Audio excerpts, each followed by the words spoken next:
नमो ब्रह्मादिभ्यो ब्रह्मविद्यासम्प्रदायकर्तृभ्यो वंश ऋषिभ्यो महद्भ्यो नमो गुरुभ्यः। सर्वोपप्लवरहितः प्रज्ञानघनः प्रत्यगर्थो ब्रह्मैवाहमस्मि। ओम शांति शांति शांति। ईश्वरो गुरुरात्मेति मूर्तिभेद विभागिने व्योमवद्व्याप्तदेहाय दक्षिणामूर्तये नमः। अज्ञानतिमिरान्धस्य ज्ञानाञ्जनशलाकया चक्षुरुन्मीलितं येन तस्मै श्रीगुरवे नमः। ओम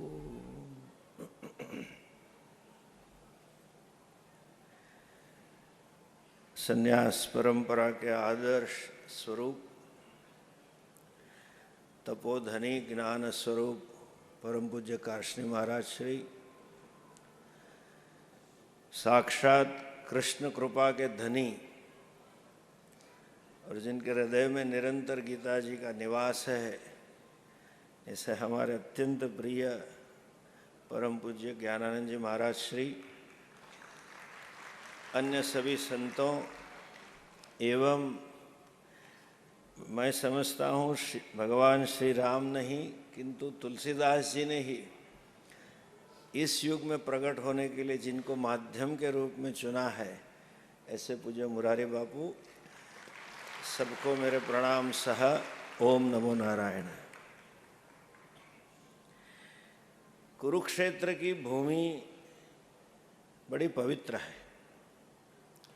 तैत्रीय आरण्यक में भी, वेदों में भी इसका निर्देश दिया हुआ है। वामन पुराण में भी कुरुक्षेत्र के विषय में उल्लेख है। हम शायद वो न जाने, लेकिन ये तो जानते हैं कि महाभारत यहीं हुआ था। महाभारत का युद्ध वैसे तो हमारी दृष्टि में रामायण और महाभारत इतिहास है, वो पुराण नहीं है। साक्षात यहाँ रामचंद्र जी पधारे थे भूमि पे, साक्षात कृष्ण भगवान पधारे थे, और जो कुछ भी लिखा है वो सत्य है। वो युद्ध कई सालों पहले हुआ, लेकिन हमारे जीवन में, विशेषतः मनुष्य के जीवन में निरंतर हर रोज महाभारत चलता रहता है। एक पक्ष पांडवों का है जिसके नेता युधिष्ठिर है, राजा युधिष्ठिर है। दूसरा पक्ष कौरवों का है जिसका नेता दुर्योधन है। किस प्रकार का युद्ध चल रहा है? हमारी भावनाएं, अवर इमोशंस, हमारे आवेग, इंस्टिंक्ट्स, प्रतिक्रियाएं अलग अलग स्थिति में हमें कुछ न कुछ करने का कहती है। दूसरी ओर हमारी बुद्धि है, जो हमने अपने पुरखों से सीखा है, शास्त्रों से सीखा है, गुरुजनों से सीखा है, वो कुछ अलग कह रही है। There is always a war between your instincts, emotions, and your cognitions and understanding. बिल्कुल स्थिति हमारी दुर्योधन जैसी है।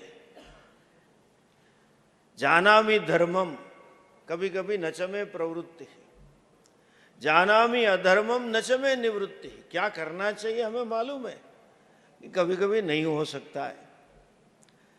जानामि अधर्मम, क्या नहीं करना वो भी मालूम है, लेकिन अपने आप को रोक नहीं सकते।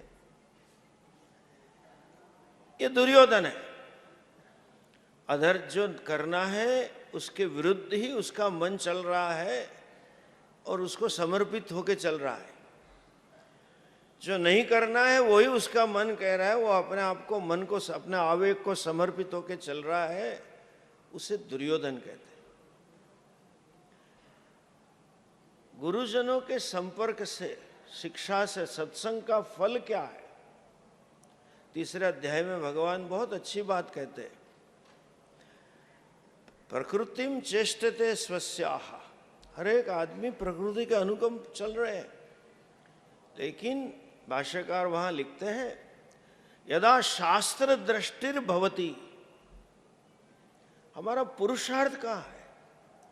पुरुषार्थ ये नहीं है कि हम पैसे कमाएं या दुनिया को बदल दे, एक्सटर्नल वर्ल्ड को चेंज करें।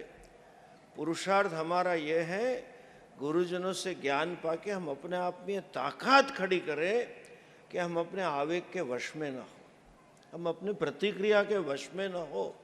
जो करना है वो ही कर सके और न करना वो कभी ना करे, उसी को सच्ची ताकत कहते हैं। वही आदमी मोक्ष के लायक है। उपनिषद का मंत्र है, नायमात्मा बलहीनेन लभ्यः। जिसके पास बल नहीं है उसको आत्मा प्राप्त नहीं होता। कौन सा बल? वशित्व का बल, मनोजय का बल, वो जिसके पास है वो आत्मा को प्राप्त कर सकता है। और जो बलवानों में श्रेष्ठ है, जिससे अधिक कोई बलवान हो ही नहीं सकता है, उन्हीं का नाम है भगवान श्री राम। राम जी की व्याख्या क्या है? देखिए, हम कोई भी चीज, कोई मूल्य अपने जीवन में निष्ठापूर्वक, प्रयत्नपूर्वक पालन करने का शुरू करें तो उसमें हम सिद्ध कब होते हैं? एक सत्य बोलना प्रयत्न करें तो हमें सत्य बोलना कब सीख गए? मैं ये व्याख्या कहूंगा, जब हम असत्य बोलने में असमर्थ हो जाए। जिस दिन हम अपने आप के सामने असमर्थ हो, मैं असत्य बोल ही नहीं सकता, साहजिक रूप से सत्य ही बोलूंगा, तब हमें सत्य सिद्ध किया कह सकते। भगवान रामचंद्र जी के लिए कहते हैं, रामो विग्रहवान धर्म। धर्म का मूर्त स्वरूप है। मतलब राम जी कभी अधर्म के विचार भी उनके मन में नहीं आएंगे, साहजिक रूप से धर्म का ही अनुष्ठान करेंगे। हमारा जीवन ऐसा बने कि हम अपने कर्तव्य में ऐसे समर्पित हो, जीवन मूल्यों के प्रति ऐसे समर्पित हो, कभी अन्यथा व्यवहार न हो सके। जैसे एक डॉक्टर होते हैं ना, वो मेडिसिन पढ़ते पढ़ते बैक्टीरिया के विषय में इतने कॉन्शियस हो जाते हैं, कभी हाथ धोए बगैर खाना खाएंगे, हाथ साफ करेंगे, उसके अलावा हो ही नहीं सकता। उसी तरह हम हमेशा धर्म के मार्ग पे चले, नीति के मार्ग पे चले, कर्तव्य के मार्ग पे चले। जब पूरा देश ऐसे चलने लग जाएगा, तब मैं समझता हूँ न केवल कुरुक्षेत्र धर्म क्षेत्र बनेगा, पूरा भारत धर्म क्षेत्र बनेगा। आजकल बात चल रही है भारत को विश्व गुरु बनाने की। अपनी जीडीपी बढ़ाने से, देश में व्यापार बढ़ाने से या लश्करी ताकत बढ़ाने से भारत विश्व गुरु नहीं बन सकता। भारत विश्व गुरु तब बनता है जब भारत धर्म क्षेत्र पूरा बन जाता है। भारत के प्रत्येक नागरिक धर्म पे समर्पित है, तब विश्व को ये दिशा दिखा सकते हैं। आज प्रसंग में यही हम प्रार्थना करेंगे, धर्म का पालन कैसे हो। और जिस दिन हम धर्मनिष्ठ हो जाएं तो समझ लीजिए कि आपके हृदय में भगवान राम जी साक्षात स्थित हो गए। मंदिर में भगवान का श्री विग्रह है, साकेत लोक में भगवान का नित्य वास है, लेकिन हमारी बुद्धि में, हमारे जीवन में भगवान का नित्य वास होता है जब हम धर्मनिष्ठ हो। इस प्रसंग से यही प्रार्थना करेंगे, हम सबके हृदय में भगवान राम जी का निवास। और मैं समझता हूँ जहाँ साक्षात गुरु शरणानंद जी विराजमान है, मनीषी जी है हमारे जो गीता पे समर्पित है, और मुरारी बापू जैसे व्यासपीठ से वक्ता भगवान राम की कथा कह रहे हैं, तो हम सबको उन्हीं की तरह प्रेरणा मिलेगी कि हम अपने हृदय में राम को स्थित करें। न केवल कुरुक्षेत्र, पूरे भारतवर्ष। अभी अभी भाई साहब ने बताया कि ये पहलवानों की भी भूमि है लेकिन शारीरिक पहलवान नहीं चाहे हम, संकल्प से पहलवान चाहिए। अपने चरित्र से हमें पहलवान बनना है, धर्म से पहलवान बनना है। कुरुक्षेत्र, हरियाणा, पूरे देश को ये प्रेरणा दे।